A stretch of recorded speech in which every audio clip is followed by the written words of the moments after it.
Bom dia, pessoal. Eu tô fazendo um vídeo assim bem caseiro, tá? Só para mostrar para vocês ou apresentar para vocês esse livro, que é um dos livros que vocês receberam da prefeitura, tá? E eu quero aqui incentivar a leitura. Então eu tô mostrando a capa, claro que vocês estão vendo o inverso, é espelhado, tá? Mas é o meu avô tem 8 anos, tá?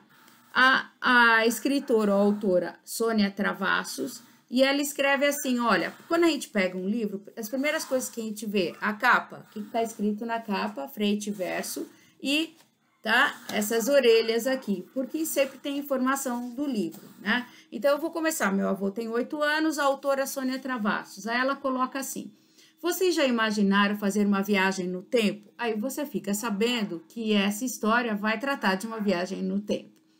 Para onde vocês iriam?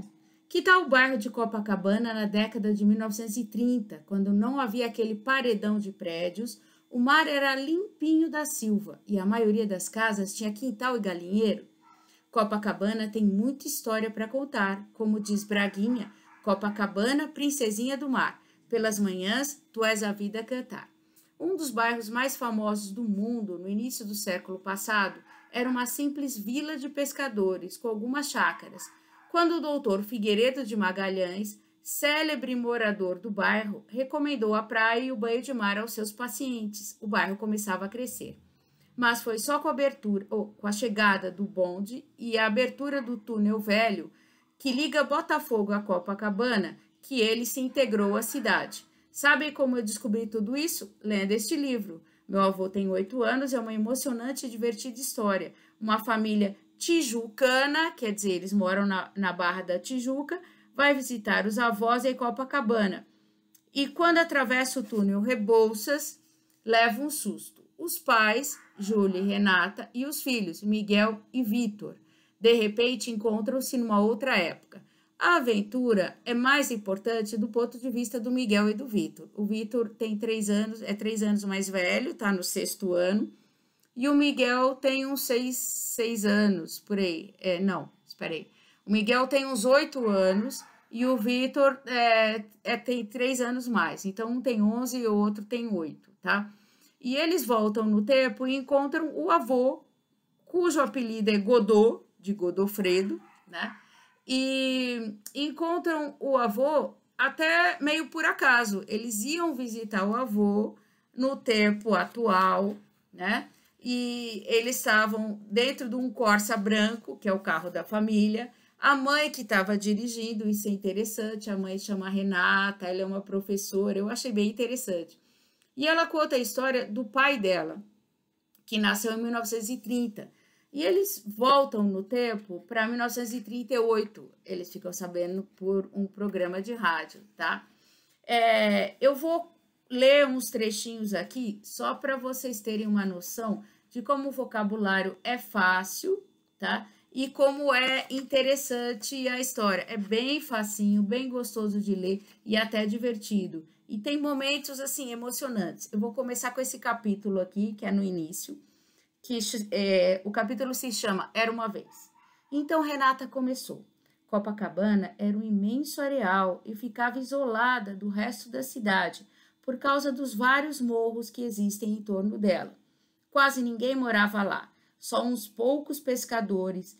Quem queria chegar a Copacabana tinha que passar por uns caminhos difíceis através dos morros, e é claro que pouca gente se aventurava. Mas um dia aconteceu uma coisa muito engraçada. Foi na época do imperador Dom Pedro II. Já sei, interrompeu o Vitor. Então, quem começa a contar, quem está contando a história, é a Renata, que é a mãe, né? E o Vitor é o mais velho, é o que tem uns 11 anos. Uma asa delta veio do futuro e levou o Dom Pedro II voando para Copacabana. Lá ele encontrou uns pescadores, eles bateram uma bolinha e formaram a primeira dupla de vôlei de praia do Brasil. Acertei? Claro que não, Vitinho. Você está tão engraçadinho hoje. Então, assim, tem muito da imaginação deles, né? Da fantasia, claro, porque vão voltar no tempo, assim, né? E o mais interessante é que essa viagem no tempo se faz através do morro. Então, eles passam através do túnel, que é justamente esse túnel que eles comentam aqui, o túnel velho, tá? Que é uma passagem da Barra da Tijuca para Copacabana, né?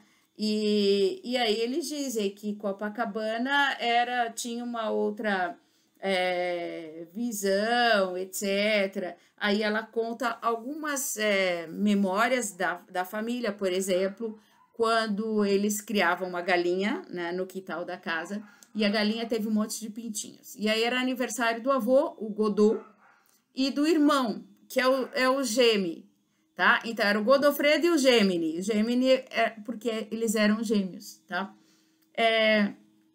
E nesse dia do aniversário deles, a avó da Renata, que era a Dona Maria, ela vai fazer uma festa e pega os pintinhos da galinha, tá? Que eles criavam no quintal, e levam para enfeite da festa. Só que lá pelas tantas, um dos meninos que estava na festa resolve levar o pintinho embora. E eles dizem para ele, não, tem que devolver para a galinha que ela não gosta. Só que a galinha se solta do quintal, sai correndo e vai bicá-lo. E essa é uma das histórias, assim, super conhecidas, que virou memória da família, etc, tá? É muito legal. Então, algumas coisas que a Renata conta de história que o pai dela passou para ela conta para os filhos. E aí eles voltam no tempo exatamente quando essas histórias ocorrem. E é bem interessante. E aí, já para o final, eu gostei de um trecho bem legal em que os 4 vão andar em cima de um elefante. Aí você já viu, né? O avô, o tio-avô, que era o irmão gêmeo do avô, mais os 2 meninos. Os 4 vão andar em cima de um elefante, no meio da rua de Copacabana. E aí acontece alguma coisa, eles caem, e um deles que cai e se machuca é justamente o Godot, tá? E vocês já viram?